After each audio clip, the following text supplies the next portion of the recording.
किंतु मेरे इस विकृत चेहरे को तो पहचानोगी। देखो राजकुमारी, देखो तुम्हारे पति और देवर ने मेरे साथ क्या किया।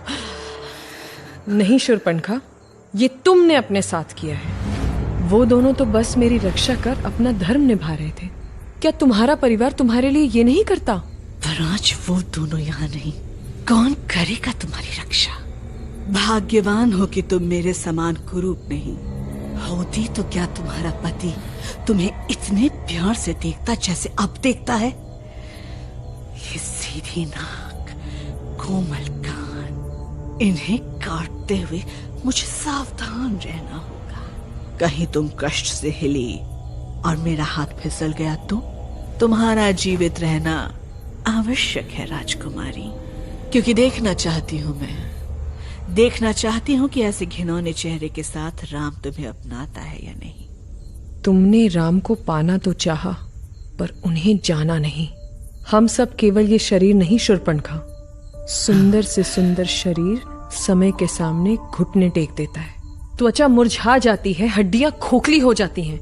अगर राम की आंखों में मैंने केवल अपने रूप के लिए प्रेम देखा होता तो उनसे कभी विवाह न करती। वनवास में मेरे कपड़े रेशम से बदलकर पेड़ों की छाल के हो गए। कुटिया की सफाई करते करते हाथ रूखे, पौधों को सींचते सींचते पांव मटीले हो गए। अगर कुछ था जो नहीं बदला तो वो था मेरे राम का प्रेम, क्योंकि ये प्रेम अयोध्या के राजकुमार और मिथिला की राजकुमारी के बीच नहीं, सीता के राम और राम की सीता के बीच है।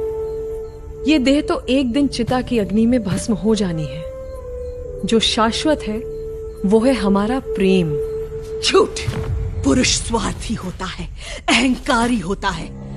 तुम्हें लगता है महान सम्राट रावण, जिनके सामने तुम्हारे राम की कोई क्षमता नहीं, वो तुम्हें घर लाते अगर तुम सुंदर ना होती? वो लंका को किसी साधारण सी सूरत वाली स्त्री के लिए दांव पे लगाते? कभी नहीं। स्त्री का मोल उसके रूप और यौवन में ही होता है, और उसके समाप्त होते ही स्त्री का कोई मूल्य नहीं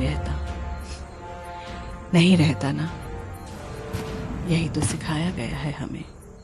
नहीं शूर्पणखा, स्त्री के बाहरी सौंदर्य पर वही ध्यान देता है जो उसके भीतर के तेज से घबराता है।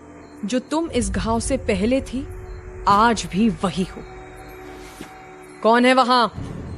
मुझे मारने आए हो तो कम से कम मेरे सामने आने का साहस रखो। आप गलत समझ रही हैं राजकुमारी। मैं बस जानना चाहता था किनके लिए मेरे पिताजी अपना सब कुछ गंवाने को तत्पर हैं। अपने पिता पर गए हो। आज तुम्हारी बातों ने मुझे सोच में डाल दिया है राजकुमारी सीता, पर हम फिर मिलेंगे। अपने साथ अपने भतीजे को भी लेती जाओ। तुम्हारी आंखों में रावण देख रही हूँ। वही क्रूरता, वही चालाकी, वही घमंड। बस तुम वो उत्तम कुल वाले रावण नहीं, रत्ती भर भी नहीं। चलो वही रावण, हमें चलना चाहिए। रुकिए बुआ, राजकुमारी ने मेरी इतनी प्रशंसा की, मुझे मेरे बारे में अंतर्दृष्टि दी। अब मेरी बारी। समझ सकता हूं अपने पिता की तुम में इतनी रुचि, पर यह महक अच्छे से पहचानता हूं ये क्या है। मृत्यु। डूबी हुई हो तुम इसमें। एक साधारण स्त्री होकर सैकड़ों की मृत्यु का कारण जो बन गई हो। मैं जैसा भी हूं अपने आप को जानता हूं। अब तुम भी अपने अंदर के इस विष को पहचान लो। इस वाटिका को अपना घर मान लो राजकुमारी।